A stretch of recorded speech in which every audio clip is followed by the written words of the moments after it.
멀쩡한 테스형 보내고 어디서 저런 삼진 머신을 데리고 왔냐.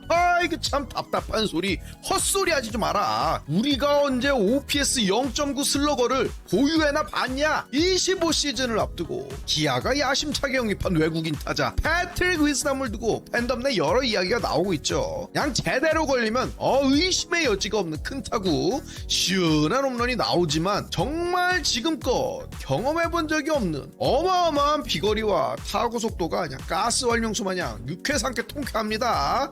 그런데 제대로 걸리는 게 또 이게 많지가 않아요. 쉽지 않아. 일단 타율이 2할 중반대로 매우 낮고요. 그리고 삼진율이 25% 매우 높다. 가장 빡치는 건 뭐예요?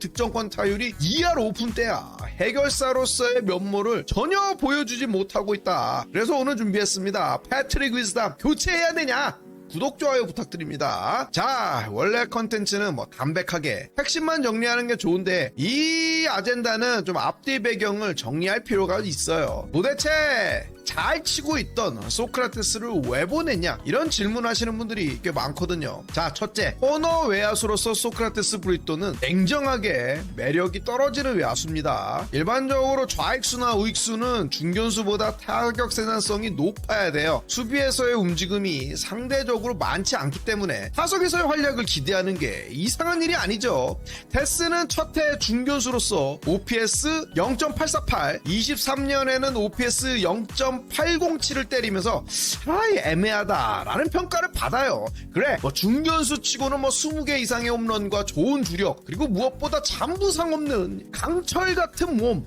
요 점은 매우 좋다 이거야. 그런데 외국인 타자 치고는 아쉬운 타격 생산성, OPS가 0.9대를 한 번도 못 기록해봤죠. 그리고 페이스가 너무 늦게 올라오는 슬로우 스타터라는 점 등은 약점으로 지적받았습니다. 그러나 의리의 기아 타이거즈가 24시즌을 앞두고 패스를 중견수가 아니라 코너 외야수, 좌익수로 변신시키고요. 여전히 포지션 정착 없이 유랑 죽이던 방랑자 최원준이를 중견수로 기용하면서 소크라테스의 포지션이 중견수에서 코너 외야수, 좌익수로 옮긴 거예요. 그래서 몇 가지 문제가 나타났죠. 테스의 코너 외야수로서의 수비력은 형편없었다. 필딩이야 빠른 발과 큰 키를 이용해서 그럭저럭 해냈는데 문제는 릴레이, 송구 문제가 아주 심각했습니다. 2루 혹은 3루로 빠르게 던져야 될 때, 혹은 커트맨에게 송구를 해야 될 때 이걸 잘 구분을 못했어요. 기본기가 없다라는 거죠. 그리고 결정적으로 타격 생산성의 한계, 스태티즈 기준으로 WRC 플러스 우르크라고 불리는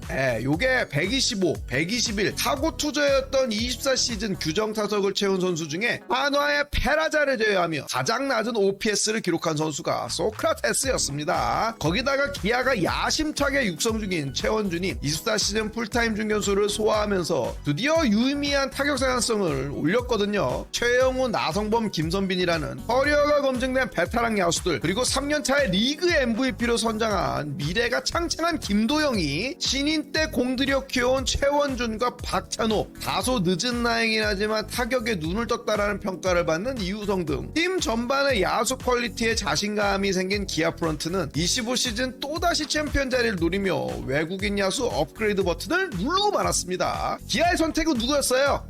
시카고 컵스 주전 경쟁에서 밀린 슬러거 패트릭 위즈덤이었죠. 위즈덤을 선택한 이유, 첫째, 1루수를 볼 수 있다. 기아는 24시즌 내야에서 무수한 실책을 쏟아냈습니다. 3루수 김도영이 제일 많은 실책을 저질렀지만 유격수 박찬호도 만만치 않았고요. 물론 이 두 선수의 송구가 개떡 같아였던 이유도 있지만 1루로 컨버전했던 이우성의 솔직히 포구 퀄리티가 낮은 이유도 분명히 있었다. 둘째, 낮은 타율에도 불구하고 홈런을 무지하게 때려낼 수 있는 내추럴 슬라가다. 위즈덤은 미국에서도 컨택률이 낮아 많은 삼진을 당하는 선수였지만 일단 걸리면 넘어가.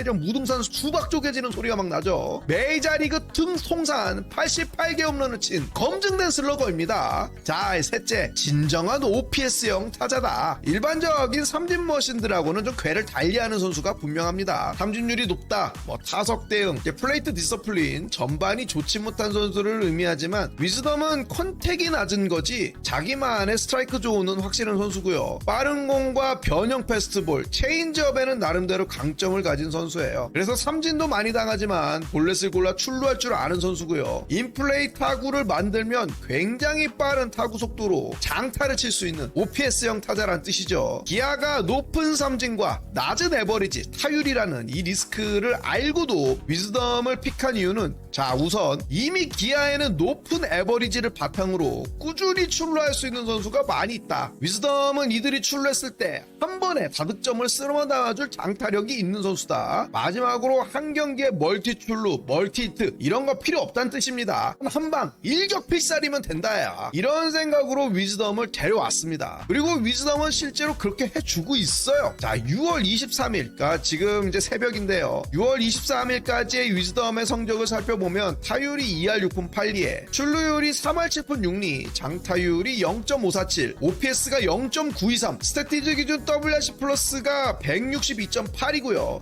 데이비슨, 오스틴 다음으로 이거는 높은 수치입니다. OPS는 맷 데이비슨, 그 다음에 삼성의 디아즈, LG의 오스틴 다음인데 현재 외국인 타자 중에 가장 완성도가 높다고 평가받는 LG의 오스틴과 비교해도 크게 차이가 없는 성적이죠. 근데 제가 지금 우리 위즈덤이 오스틴이랑 타격 별로 차이 안 나. 이딴 소리 하면 뭔 개소리냐 이 미친놈아. 지금 오스틴이랑 위즈덤 따위를 비교하냐? 요런 반응이 분명히 우리 기아 팬덤에서 나옵니다. 실제로 이제 두 선수 기록을 비교해보면 오스틴이 이제 타율이 2할 8푼 1리, 출루율이 3할 7푼 8리, 장타율이 0.562, 그래서 OPS가 0.940이에요. 위즈덤은 타율이 2할 6푼 8리, 출루율이 3할 7푼 6리, 장타율이 0.547, 그래서 OPS가 0.923이죠. 타율이 1푼 3리 정도 차이가 났지만 출루율은 거의 똑같고요. 장타율 역시 이제 근소하게 오스틴이 앞서죠. 많은 분들이 이제 위즈덤의 문제다라고 이야기하는 득점권 타율을 살펴보면 오스틴 역시 5회 2할 5푼 4리입니다. 위즈덤은 득점권이 2할 5푼 9리거든요. 물론 작년에 오스틴은 득점권 타율이 3할 2푼 7리로 매우 좋았고요. 올해는 이제 부상과 슬럼프 때문에 LG 팬들도 오스틴에 대한 걱정이 좀 제법 있습니다. 이야기의 요지는 뭐냐? 결국 득점권 타율이라는 거는 아주 예외적인 경우가 아니라면 그 선수의 타율과 대동소이하다라는 뜻입니다.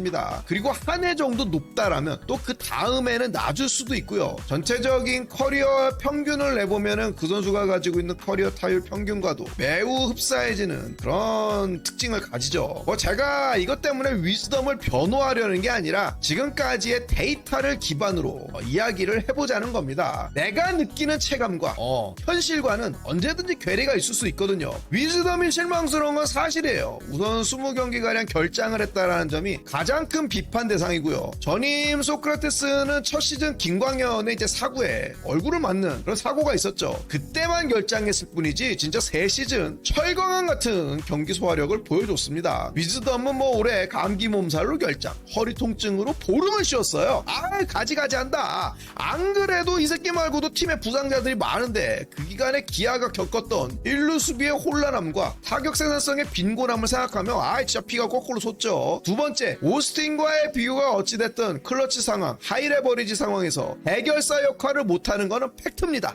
전통 스탯과 세이버 매트리션 사이의 가장 큰 견해 차이가 바로 이 클러치 능력의 유무이기는 해요. 저는 사실 이 클러치 능력이라는 걸 허상이라고 믿는 편이긴 합니다. 그러나 중요하다.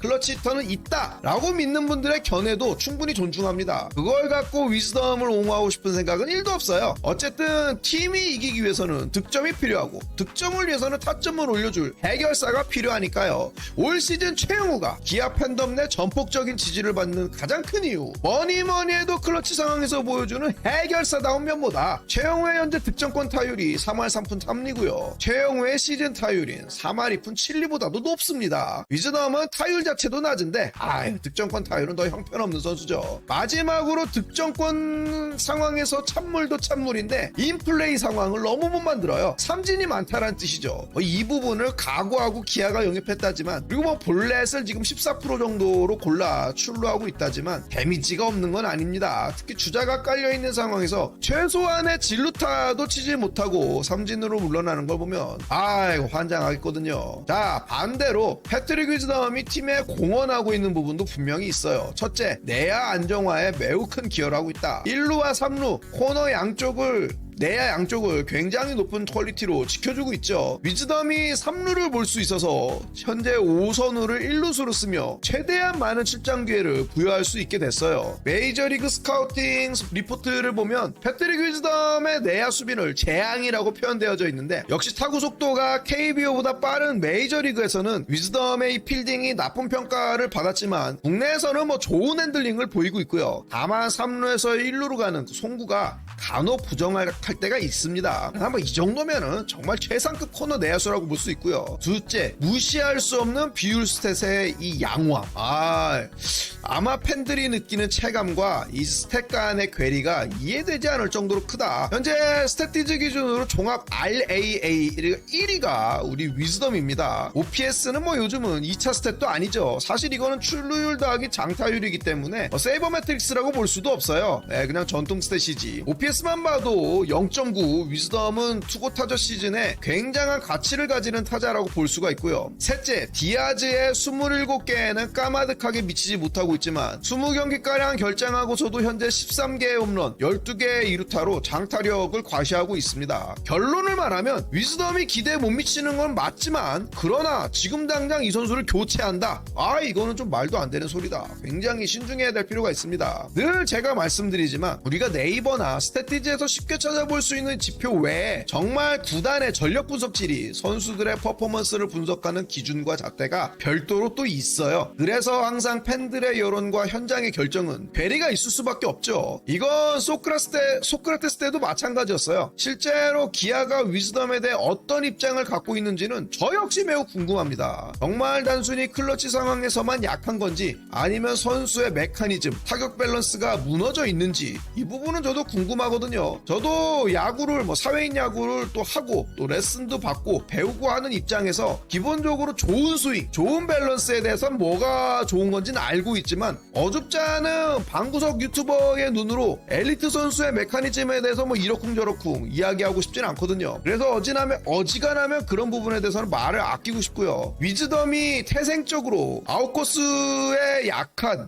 이 부분에 약점을 갖고 있는 선수라는 건 주제사실이죠. 그 단적인 결과가 우타자 바깥으로 도망가는 이 슬라이더에는 미국에서부터 매우 취약했습니다. 그러나 모든 타자들이 사실 이런 약점 하나쯤은 다 갖고 있고요. 반대로 위즈덤은 변형 속구, 커터나 싱커에 대한 대처가 매우 좋고, 인코스 공략은 귀신같이 잘하는 선수죠. 사실 득점권 상황에 대한 가장 좋은 해결책은 양질의 타자들로 클린업을 채우면 됩니다. 3번 해결 못하면 4번, 4번 해결 못하면 5번이 해주면 되고요. 5번도 못해주면 6번이 해줄 수도 있는 거예요. 그러나 5선우, 최영우, 위즈덤으로 구성된 현재 기아 클린업은 최영우만 피해가면 쉽게 위기에서 벗어날 수 있는 허약한 구조를 띠고 있어요. 위즈덤이 삼진율이 높고 타율이 낮기 때문이죠. 애초에 시즌 전 구상대로 김도영, 나성범, 최영우, 위즈덤, 김선빈 이렇게 기아의 중심 타선이 잡혀있다라면 팀도 시너지를 받고 위즈덤도 지금 받는 비판의 50% 정도는 덜 받을 수 있지 않았을까. 물론 10억 연봉을 받고 입단한 선수이기 때문에 남들 잘할 때 묻어가는 게 맞는 거냐, 팀이 어려울 때 해줘야 되는 거 아니냐, 그런 비판은 매우 정당한 비판이고 저 역시 동의하는 부분입니다. 자, 지금까지 이제 여러 이야기를 했는데 위즈덤에 대한 결론 하나입니다. 득점권에서 칠한다고 칠 수 있는 선수가 아니다. 타율 자체가 낮고 득점권 타율이 당연히 낮을 수밖에 없습니다. 그렇기 때문에 오히려 위즈덤이 칠 때 득점권이어야 한다. 저는 이렇게 말하고 싶거든요. 말장난하는 거냐? 라고 말할 수 있지만 위즈덤 앞에 꾸준히 득점권 상황을 만들 수 있고 스코어링 포지션에 주자를 배치할 수 있다라면 기아는 훨씬 수월한 경기를 할 수 있을 것이다. 그러나 반대 상황이라면 위즈덤의 가치는 떨어질 수밖에 없다. 그리고 바로 이런 이유 때문에 저는 시즌 초부터 위즈덤의 높은 출루율에도 불구하고 상위 타순에 넣는 걸 반대한 겁니다. 2번보다는 3번, 3번보다는 5번, 5번보다는 6번에 어울리는 선수고, 그게 위즈덤을 200% 활용할 수 있는 방법이다. 전 이렇게 말씀드리고 싶어요. 확실한 건 과연 김도영, 최영우 같은 게임 체인저는 하기 어렵다. 기대하기가 좀 힘들다. 애초에 위즈덤 같은 퓨어 슬러거가 높은 컨택률까지 갖고 있다라면 KBO 리그에 올 이유가 없죠. 왜 와? 메이저리그에서 연봉 수백억 받지. 에런 저지예요. 그런 선수가 바로. 이걸 기대한다라면 당장 교체하는 게 정답이지만 과연 여러분들이 원하는 그런 선수를 데려올 수 있냐? 거기에 대한 답변은 솔직히 어렵다.